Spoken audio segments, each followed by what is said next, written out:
10 info penting tentang Bursa Malaysia Part 2. Assalamualaikum warahmatullahi wabarakatuh. Saya Dr. Zulizin Nordin, remiser yang berdaftar dengan M+ Broker. Sekiranya tuan-puan ingin buka akaun saham, boleh hubungi saya secara peribadi ataupun tekan link di bio. Fakta yang keenam. Terdapat 3 pasaran utama di papan dagangan Bursa Malaysia, iaitu main market ataupun papan dagangan utama, ace market ataupun papan dagangan yang berpotensi ataupun ada potensi untuk menaik dengan lebih tinggi yang masih ada sponsor, dan papan yang ketiga adalah leap market. Leap market dikenali sebagai papan untuk micro industri ataupun saham-saham untuk industri kecil.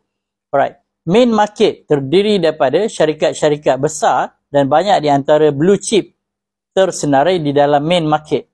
So kalau di platform M+, main market, nama tiga chart, nama tiga kaunter tersebut adalah berwarna biru. Sekiranya tuan-puan tengok nama kaunter di platform M+ berwarna biru, maka saham tersebut adalah di dalam kategori main market, MAIN. Sekiranya warna di platform adalah berwarna purple, maka saham tersebut berada di dalam ace market. Ace market kebanyakannya adalah saham-saham ataupun syarikat-syarikat yang mempunyai potensi untuk naik ataupun ada growth untuk membesar ataupun untuk berkembang dengan lebih banyak lagi pada masa hadapan. So, kebanyakan kaunter-kaunter ataupun saham-saham yang berada di dalam sektor teknologi sekarang berada di dalam ace market. Manakala leap market adalah saham-saham yang hanya didagangkan oleh sophisticated investor sahaja. Sophisticated investor adalah investor yang terpilih sahaja yang mempunyai kekayaan bernilai 300,000 dan ke atas. Sekiranya tuan-puan tidak termasuk di dalam sophisticated investor, tuan-puan tidak boleh trade di dalam leap market. Kalau di platform M+, leap market, nama saham-saham dalam leap, LEAP market adalah berwarna kuning.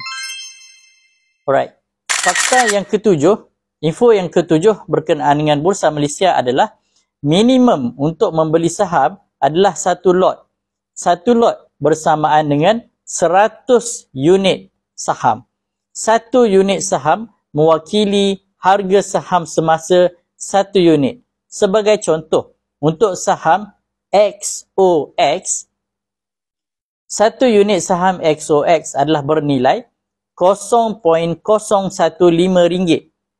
Sekiranya tuan-puan ingin membeli satu lot ataupun 100 unit saham XOX, kiraannya adalah satu lot dikalikan dengan 100 unit dan dikalikan dengan satu unit harga saham XOX iaitu 0.0015,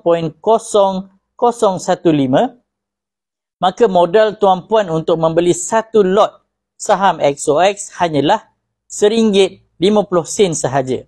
So, adakah itu adalah modal minimum? Kalau modal minimum adalah modal untuk tuan-puan membeli lot, satu lot yang paling kecil di Bursa Malaysia. So, harga paling rendah saham di Bursa Malaysia adalah 0.005 bersamaan dengan 50 sen.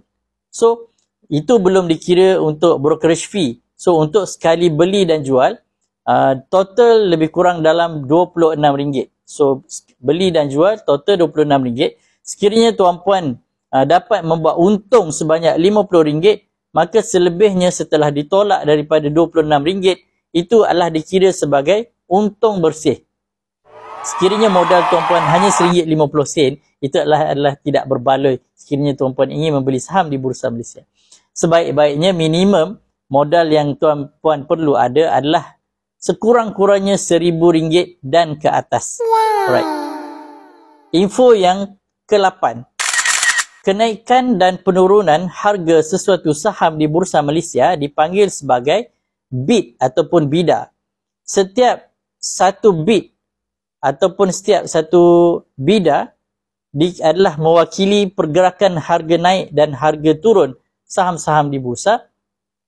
Untuk saham yang bernilai RM1 dan ke bawah, 1 bit adalah bersamaan dengan 0.005. Manakala saham yang bernilai di atas RM1 sehingga RM10, 1 bit adalah 0.010. Manakala saham yang di atas RM10 sehingga RM99, 1 bit adalah 0.020. Saham yang bernilai atas daripada RM100, 1 bit adalah dikira sebagai 0.100. So, itu adalah bit pergerakan harga saham-saham yang berada di Bursa Malaysia. Okey, fakta yang ke-9, terdapat 3 penggerak utama yang menggerakkan Bursa Malaysia. Yang pertama adalah institution ataupun kita kenali sebagai pemodal-pemodal besar yang berada di pasaran. Sebagai contoh, kita ada LTAT, EPF ataupun KWSP, KWAP, PNB dan lain-lain pemodal-pemodal besar yang membeli dan menjual saham di Bursa Malaysia yang dikenali sebagai institution. Ataupun nama lain adalah jerung-jerung yang berada di bursa. Yang kedua adalah foreign fund. Foreign fund adalah dana asing yang masuk membeli di Bursa Malaysia dan membawa jumlah duit yang banyak dengan modal yang besar juga di Bursa Malaysia. So, antaranya adalah seperti Vanguard ataupun Morgan Stanley. Dan yang ketiga adalah retailers. Retailers seperti saya dan tuan-puan adalah dikenali sebagai pelabur runcit yang juga terlibat untuk menggerakkan harga saham di Bursa Malaysia. Tetapi, selain daripada institusi dan foreign fund yang dikenali sebagai jerung, retailers seperti kita dikenali sebagai bilis yang berada di Bursa Malaysia. Info yang ke-10. Setiap satu nama tuan-puan hanya boleh buka satu akaun saham dalam satu syarikat broker yang sama sahaja. Sekiranya tuan-puan ingin buka akaun saham di broker yang lain, tuan-puan boleh buka setiap satu broker boleh buka satu akaun saham. Sekiranya terdapat 13 syarikat broker, tuan-puan ingin membuka setiap satu akaun dengan setiap broker, tuan-puan boleh membuka sebanyak 13 akaun saham dengan broker yang berlainan, satu broker, satu nama, satu akaun saham. Dan info yang terakhir adalah menjadi satu kesalahan di sisi undang-undang yang dipantau oleh Security Commission adalah menjadi kesalahan sekiranya tuan-puan memberikan investment advice kepada orang lain sekiranya tuan-puan tidak ada lesen yang sah di sisi undang-undang Malaysia. So, investment advice itu termasuklah memberi nasihat untuk membeli saham, menjual saham ataupun hold, memegang sesuatu saham, tidak jual dan tidak beli. Sekiranya tuan-puan tidak ada lesen, nasihat sebegitu sekiranya didapati bersalah dan didapati melakukan aktiviti memberi nasihat tersebut, maka tuan-puan boleh dikenakan denda di bawah undang-undang, di bawah seliaan Security Commission. So, semoga info ini bermanfaat, semoga membantu. Wallahu a'lam. Assalamualaikum warahmatullahi wabarakatuh.